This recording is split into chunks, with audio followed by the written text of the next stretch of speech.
Les decía, queridos hermanos, que en el día de hoy vamos a mirar, a revisar dos capítulos. Uno de ellos es la reforma y otro es alianza entre la iglesia y el mundo. Pero antes de comenzar, pues aunque ya hemos orado, de todas formas vamos a volver a tener una oración corta. Así es que los invito a que inclinemos el rostro para orar nuevamente. Oremos. Bendito Dios que estás en el cielo, te agradecemos por este día, porque tú nos regalas cada día para salvación nuestra y para salvación de los que están alrededor de nosotros. Te damos gracias por tu luz y te pedimos, Señor, que tu luz en esta mañana nos llegue con tu Espíritu Santo, que nos ayude a entender estos dos capítulos y ayude a que podamos retomar algo que tú quieres para cada uno de nosotros, a modo personal y como iglesia, Señor.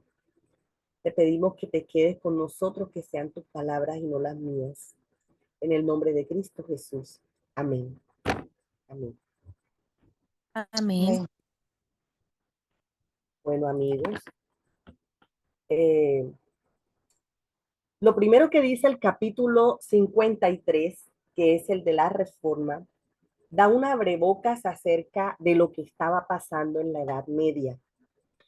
Nosotros debemos recordar que en el libro de Daniel, en el libro de Apocalipsis, el Señor ya nos estaba, digamos que alertando a la humanidad, aunque en ese entonces no se sabía, ¿cierto? No se tenía conocimiento acerca de la profecía. Pero el Señor ya había escrito, ya había dejado en la escritura que este poder demoníaco iba a dominar por tiempos y la mitad de un tiempo, que es lo mismo a decir 1260 años, que es lo mismo a decir 42 meses. Estos tres periodos aparecen en Apocalipsis, aparecen en Daniel, y es el mismo periodo de tiempo de dominancia, una dominancia satánica donde no solamente el enemigo de Dios utilizaba la iglesia del momento, que sabemos que es la iglesia católica, para a través de los dirigentes católicos administrar, por así decirlo, el miedo, el terror en las personas, sino que también se valió de esta iglesia para matar a muchas personas, matar a fieles hombres de Dios. El enemigo de Dios utilizó esta táctica, la táctica del terror. Y la táctica del terror la utilizó porque las personas de la Edad Media, parece mentira, le decimos la Edad Oscura, porque obviamente fue una edad donde todo tipo de, o sea, la historia, no nosotros, la historia la llama oscura porque todo tipo de estudios científicos se estancó, el pensamiento humano aparentemente se estancó, las artes, como lo llaman los historiadores, ¿cómo se llama esto? Las áreas que la gente, la ciencia en general llama de desarrollo humano, todo eso se estancó. Y entonces ellos dicen de que hubo una época de tinieblas por el tema de que la religión dominaba el pensamiento y el comportamiento humano. Para nosotros también fue una edad oscura, fue una edad de tinieblas, una edad media de tinieblas, y no tanto por lo que nos dice la historia, es de tinieblas porque obviamente no estaba la luz de Dios. Eh, la luz de Dios siempre ha estado a través de toda la humanidad, a través de todas las épocas humanas, pero en esta época en particular, digamos que dominaba Satanás a través de la religión. Y la estrategia de Satanás era perseguir a todos los seres humanos que mostraban un atisbo de fidelidad, un atisbo de querer buscar la luz. Él se encargó de que la luz se disipara. Por ejemplo, atacó a esos dos testigos de los que habla Apocalipsis, que son el Nuevo y el Antiguo Testamento. Él se encargó de que la Biblia mejor dicho, se eliminara de todos los rincones de la tierra, y aún así no lo consiguió porque muchos seres humanos, muchos grupos de personas mantenían en secreto las escrituras. Y entre más arraciaba Satanás la persecución, salían grupos de personas que decidían en su corazón, no vamos a seguir estas mentiras, vamos a seguir al Señor. A pesar de ser una edad de mucha oscuridad, dominaba el pensamiento de Dios, existía el pensamiento de Dios, aún en aquellos que estaban dominados digamos, por el enemigo de Dios y la religión del momento, había temor de Dios. Un temor de Dios extraño, un temor de Dios más tendente a tenerle miedo a la muerte, un temor de Dios más por represión que un verdadero temor de Dios, como lo dice la Escritura. Sin embargo, había idea de Dios. Y donde quiera que usted iba, había idea de Dios. Entonces, como el ser humano de ese entonces tenía todavía temor de Dios, digamos de que la estrategia de Satanás es vamos a matar a todos aquellos que realmente quieran seguir la verdadera luz. Pero saben una cosa, el Señor levantó a varios hombres en diferentes lugares. Y dos de esos hombres fueron Martín Lutero y Melanchthon.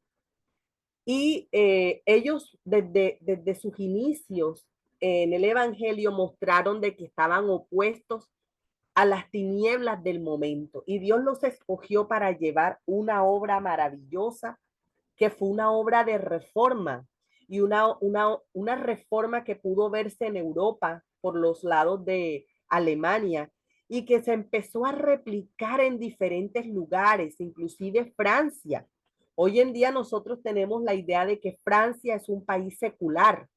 Sin embargo, en la Edad Media no fue así. Hubo franceses, personas en Francia que se levantaron a oponerse a digamos que este régimen de tinieblas en el que estaban las personas en la Edad Media. Y sabes, este capítulo 53 de Primeros Escritos muestra algo supremamente interesante. Mostraba a un Martín Lutero que luchaba, tenía unas luchas internas. Martín Lutero Martín Lutero desde siempre empezó a estudiar la Biblia. Recordemos que él fue monje y él decía, pero ¿por qué? O sea, si yo leo la escritura me dice algo diferente a lo que la iglesia me enseña y que me dice que tengo que enseñarla a los demás. Y él tenía unos conflictos porque obviamente él tenía una crianza, y no solamente una crianza, sino también tenía una educación, una formación profesional, por decirlo de algún modo, justamente a través de la iglesia regente, que era la católica. Entonces él tenía que estar continuamente luchando contra la propia formación que había tenido, contra su propio background que había tenido. Y dentro de su background estaba la idea de que él tenía constantemente que agradar a Dios mediante obras. Primeros Escritos muestra de que él tenía esa lucha interna porque obviamente el pensamiento del momento era que tú te salvabas en la medida en que tú hacías para Dios.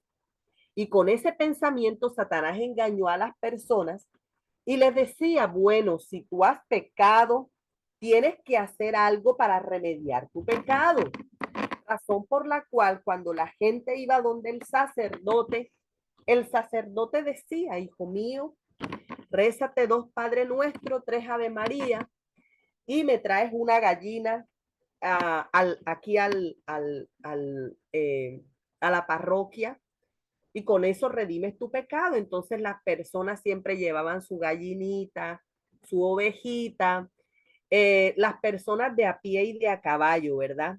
Pero cuando ya las personas no eran comunes y corrientes de a pie y de a caballo, sino que ya tenían un poquito más de medios, ya el sacerdote y en estos casos los obispos no decían tráeme la gallina o tráeme la oveja, sino decía dame ese terrenito que tienes por allá que tiene 10,000 hectáreas. Dame la herencia que te dejó tu padre para que el Señor redima tus pecados. Dame los tesoros, las joyas de la reina, porque sin Satanás no hay Sin sacrificio no hay redención. Era el pensamiento del momento. Entonces, las personas con esa credibilidad de que tenías que hacer, tenías que sacrificar, tenías que darle a la iglesia, el Señor iba a redimir tus pecados. Entonces, esa gran mentira de las indulgencias, de las penitencias, dominaba en el momento y de alguna manera afectó el corazón de Lutero. Y Lutero tuvo que luchar con su pensamiento, tuvo que luchar y desarrollar la confianza en Dios. La confianza en que la salvación no es por obras. Él fue quien expuso que la salvación es algo mucho más complejo, es algo mucho más profundo, donde la palabra que reina es la fe, es la gracia. La salvación no es por obras, la salvación es por fe. Sin embargo, él trató de mostrar el equilibrio, es decir, las obras no eran que estaban desechadas. Sabemos que la Biblia dice que la fe sin obras es muerta, pero definitivamente la salvación no es por obras. Entonces, él mismo tuvo que desarrollar esa confianza en Dios porque él era un hombre de muchos temores. Y esa confianza se volvió fue tan desarrollada que no le tuvo miedo a la muerte. Fue osado, fue atrevido en la denuncia contra los pecados que cometían los obispos, en la denuncia de los pecados que cometían los grandes funcionarios de la época en cuanto a la iglesia y funcionarios también políticos, porque recuerden que él vivió una época en que la iglesia y el Estado eran uno solo. Entonces estábamos hablando que los líderes religiosos eran los líderes políticos y los líderes que tenían el dominio sobre lo civil, el dominio sobre quién metían en la cárcel, a quién sacaban de la cárcel, a quién le damos pena de muerte y a quién no le damos pena de muerte. Entonces, fíjense, ¿qué rescatamos de Martín Lutero? Martín Lutero tuvo el espíritu que Dios desea de los hombres en los postreros días. Nosotros tenemos una educación, un background, tenemos unos estudios, tenemos que inclusive pueden estar contaminados, tenemos una forma de crianza y el hombre de Dios no puede estar involucrado 100% ni reflexión. ¿A dónde vamos? Al cielo. Entonces, más bien tenemos que buscar, así como buscó Lutero, cuál es la cultura del cielo, cuál es la forma de pensar del cielo, cuál es la manera de vida del cielo. Cuando nosotros buscamos eso, hacemos esa reflexión y podemos tener esta misma lucha interna que tenía Lutero. ¿Ustedes me están escuchando? Sí, Hola, señor. hola. Sí, Sí, ¿Me escuchan? sí, señor. Bueno. sí, sí, hermanito. Sí, hermana, claro.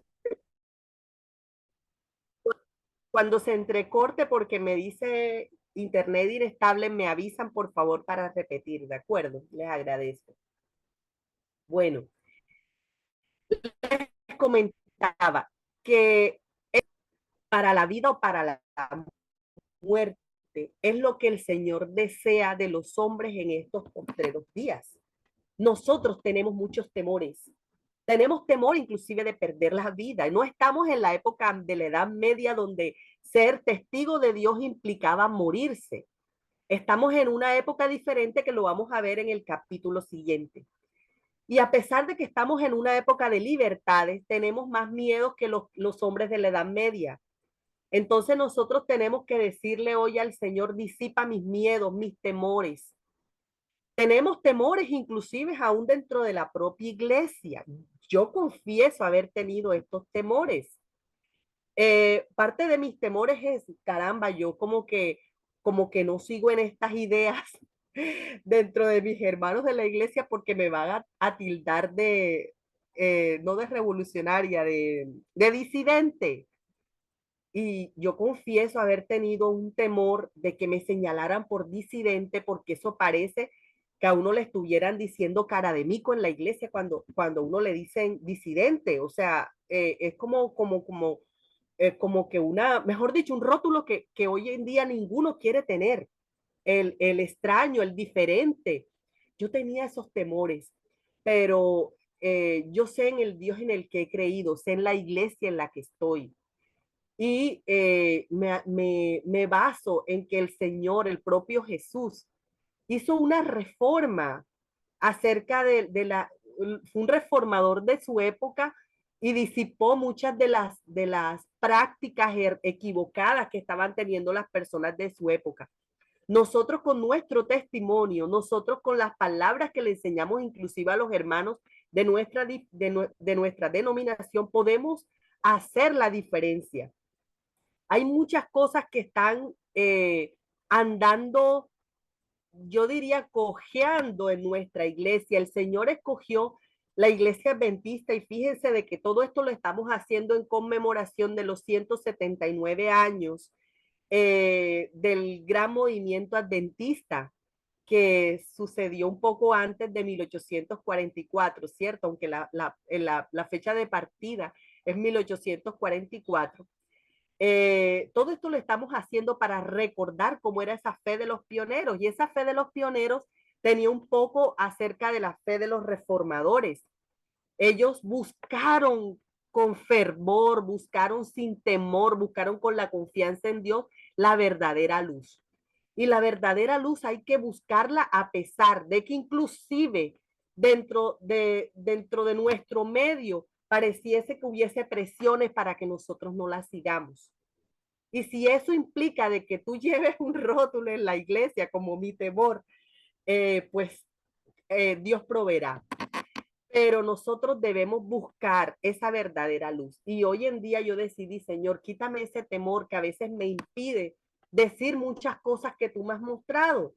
Y cuando tenemos esa plena confianza en el Señor nos ayuda inclusive a seguir adelante a pesar de los rótulos que algunos hermanos, algunas personas te quieran poner, y te da el suficiente valor para que la luz resplandezca por encima de las tinieblas. Y ese es mi llamado hoy en día para aprender de este capítulo, porque la idea que nosotros tenemos es estudiar estos primeros escritos para que nosotros lleguemos a la acción de lo que nos muestra primeros escritos. Entonces, ojalá pudiéramos rescatar ese espíritu que tenía Lutero, ese espíritu de voy para adelante, no me importa las amenazas de muerte, no me importa el continuo, la continua palabra que emitían las personas, que era renuncia a tu fe o muere. Esa era la consigna, renuncia a tu fe o muere, porque era una época donde tú te podías morir, literalmente te podían matar, y las condenas eran terribles. Las formas como murieron muchos de los cristianos fueron terribles, desollados, o sea, le quitaban la piel, los crucificaban, los ponían boca abajo, los quemaban, eran muertes espantosas. Entonces, el Señor se encarga cuando te ve un espíritu determinado, y cuando tú pides ese espíritu determinado, el Señor te da eso, te da el valor que necesitas para hablar en medio de tus hermanos, para hablar en medio de las personas y mostrar la luz. Fíjense, hay una partecita en primeros escritos que quiero leer, porque nada es en extremo. El Señor se encarga siempre de poner balanzas. Dice, vi que Lutero era vehemente, celoso, intrépido y resuelto en la reprobación de los pecados y la defensa de la verdad. No le importaban los demonios ni los malvados, pues sabía que estaba asistido por quien puede más que todos ellos. Era valiente, celoso y usado, y hasta a veces arriesgaba a llegar al exceso. Aquí es donde viene el balance de Dios. Pero Dios levantó a Melanchthon, cuyo carácter era diametralmente opuesto al de Lutero. O sea que si tienes demasiado ímpetu, el Señor también te pone un freno, porque es que hay que tener prudencia, ¿verdad? Prudencia, para que la obra de Dios no sea maltratada. Entonces dice, Dios le amaba ¿dónde voy? Opuesto al de Lutero, para que ayudase a este en la obra de la reforma. Melanchthon era tímido, temeroso, precavido y pacientísimo. Entonces no creas tú que porque no tienes ese espíritu vehemente como el de Lutero, el Señor no te va a usar.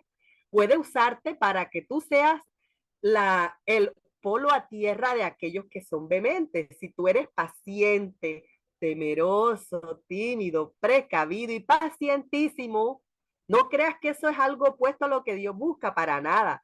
En este tiempo también Dios está buscando reformadores con tus características para que seas polo a tierra de los demás. Dice, su amor a la causa de Dios igualaba a la de Lutero. El Señor unió los corazones de estos dos hombres y fueron amigos inseparables. Lutero ayudaba poderosamente a Melanchthon cuando éste temía y era tardo en sus pasos, y Melanchthon le servía de mucho a Lutero cuando éste intentaba precipitar los suyos. Las previsoras precauciones de Melanchthon evitaron muchas dificultades con las que hubiese tropezado la causa si la obra hubiera estado en las solas manos de Lutero, mientras que otras veces la obra no hubiera prosperado si tan solo hubiese sido dirigida por Melanchthon. Me fue mostrada la sabiduría de Dios al escoger estos dos hombres para llevar a cabo la obra de la reforma. Querido amigo que me escuchas hoy, es la razón por la cual la obra de Dios tiene que ser en parejas. Es decir, el Señor ha dicho en su palabra, fíjense que cuando mandó la gran comisión, los mandó de dos en dos. Cuando el Señor dijo que ir y predicar el evangelio, cuando él lo había, o sea, bueno, esa palabra fue un poquito antes de él irse en su ascensión. Pero antes, cuando él mandó una comisión de hermanos, una comisión de discípulos, los mandó de dos en dos.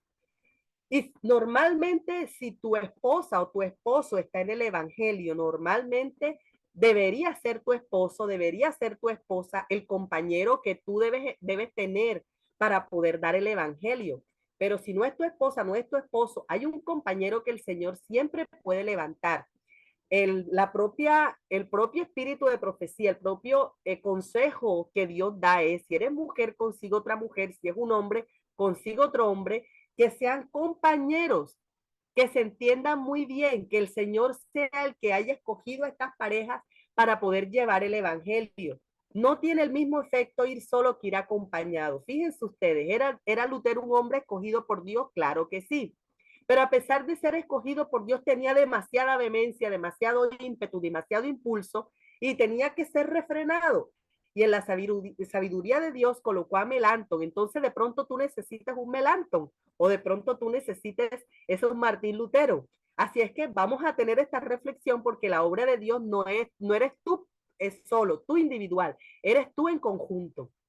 Entonces, aunque este medio virtual nos ayuda para que nosotros podamos estar, ¿cómo se llama esto? Podemos estar alimentados en el evangelio. El evangelio es de práctica, entonces en la práctica, en la vida diaria, no en la vida virtual, tú puedas tener un compañero de guerra espiritual para que puedan llevar el evangelio y se puedan motivar unos con otros para hacer esta obra que falta en los últimos días. Bueno, me gustaría hablar acerca del segundo tema, el segundo capítulo, que se llama Alianza entre la iglesia y el mundo. Alianza entre la iglesia y el mundo. Entonces, en este capítulo de alianza entre la iglesia y el mundo, este capítulo nos plantea lo siguiente. Nos plantea que en este tiempo la estrategia de Satanás cambió. La estrategia en la Edad Media era mato a todo aquel que se levante, que quiera tener luz de Dios y que quiera ser fiel. Ahora la estrategia del mundo es diferente. Hay un principio, hay un pensamiento que dice que la falta de persecución disipa la fidelidad. La falta de persecución hace que la gente se duerma en los laureles y hay una mezcla con el mundo, razón por la cual hoy vemos a nuestra iglesia tristemente paganizada en muchos sentidos y nosotros también, porque nosotros somos la iglesia, paganizados en muchos sentidos. Anoche nada más cuando me acostaba hablando con el Señor tenía yo ese pensamiento y decíamos, Señor, ni nosotros mismos que buscamos la verdad, a veces ni nosotros mismos sabemos la cantidad de cosas que están opuestas a tus principios, opuestas a tu pensamiento y que nosotros creemos que estamos en lo correcto. Entonces, ¿por qué ha pasado esto? Porque tenemos demasiados años y años y años y hemos crecido inclusive en un mundo adormecido. Entonces, mientras el mundo está adormecido, mientras no hay persecución, se observa que la gente está disfrutando de los placeres. Y al disfrutar de los placeres, hay unión y mezclas con el mundo y hay paganización. De manera que la estrategia de Satanás es diferente. En este tiempo ya no persigue la gente hasta la muerte, sino que la deleita hasta la muerte. Ya no la persigue hasta la muerte, sino que la deleita hasta la muerte. Y esto también nosotros tenemos, este pensamiento nos debe pellizcar. ¿Será que el Satanás está deleitándome hasta la muerte? ¿Qué es lo fíjense, por donde quiera que uno va, hay cualquier cantidad de cosas que te llevan a la diversión. Todo el mundo está, Satanás le ha apostado a la diversión. La diversión por donde quiera, inclusive los trabajos mejores pagos del mundo no son el médico, el abogado, el ingeniero. No, no, no, no, no. Esos no son las mejores profesiones del mundo y mejores pagas. Las profesiones mejores pagas son los modelos, las cantantes, las actrices. Esas son las profesiones que más pagan en el mundo. Y muchos de ellos hasta se pelean, cambian sus cuerpos, entran en estados mentales terribles. No le temen a la bulimia, a la anorexia, para poder verse como el mundo le exige, como el mundo del modelaje exige para que sean modelos. No le temen inclusive ¿cómo se llama? Perjudicar sus propios cuerpos. ¿Cuántas personas sabemos que en ese mundo, por ejemplo, de Hollywood, y este mundo Bollywood, Hollywood y todos los wood que nosotros podemos encontrar, donde hay actrices, actores, inclusive aquí en Colombia ese mundo está paganizado por completo y quienes dirigen, los dirigentes, los directores, los guionistas, ese mundo está lleno de homosexuales y hay mucha gente que inclusive quiere alcanzar ese mundo y tiene a veces que ceder a sus propios principios morales, tiene que ceder por ahí en estos días estaban mostrando cuántos directores de cine no acosaban sexualmente a las estrellas y muchas estrellas se dieron a hacer favores sexuales para poder estar en ese medio. Es un medio contaminado de manera horrible y también asimismo prácticas. Fíjense ustedes cuántos de estos actrices, actores no participaron en las matanzas de niños para poder tener, porque ustedes saben de que hay esos rituales oscuros todavía se hacen. Y para muestra un botón la denuncia que usó hace 2 años atrás, donde hasta Hillary Clinton estuvo envuelta, pero eso lo tapan y no quieren que nadie se entere de eso. Pero esa gente hace rituales satánicos donde matan niños, matan vírgenes, matan una cantidad de personas inocentes y todo eso se lo ofrecen a Satanás. Y ese es el medio en que Satanás hoy en día actúa. Y en ese medio, ninguno está exento de ese medio. En el pasado a quien no le gustaba la novelita, ¿verdad? Y hoy en día no es la novelita, hoy en día es a través del internet, ese bombardeo de cosas divertidas a través de redes sociales, inclusive nosotros mismos a veces abrimos Facebook y vemos videos divertidos y nos complacemos en unas cosas y el ángel de Dios está al lado de nosotros. Y el ángel de Dios dice, wow, ese es el que va a llevar el Señor al cielo y complaciendo, si vemos películas de la metralleta y de la matanza, y ay, entonces nosotros nos complacemos en eso y nos complacemos que el héroe mata 20, mata 30 y el ángel viéndonos, wow, ese es el que quiere llevar al cielo, Señor, ese es el que quiere ir al cielo. Mira cómo se deleita con la matanza de 20, de 30 por un héroe aparentemente humano que mata a toda esa gente. Entonces debemos replantearnos en qué tentación del mundo hemos caído.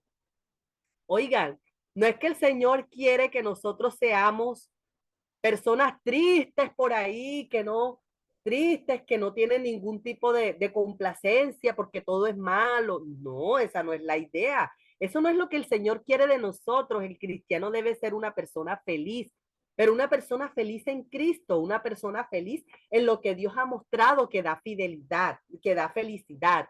Da felicidad compartir, por ejemplo, con el Señor. Da felicidad pasear por la naturaleza. Da felicidad compartir con tus hermanos. Da felicidad algunas cosas que el Señor ya ha mostrado en la Biblia, cuál es una felicidad sana.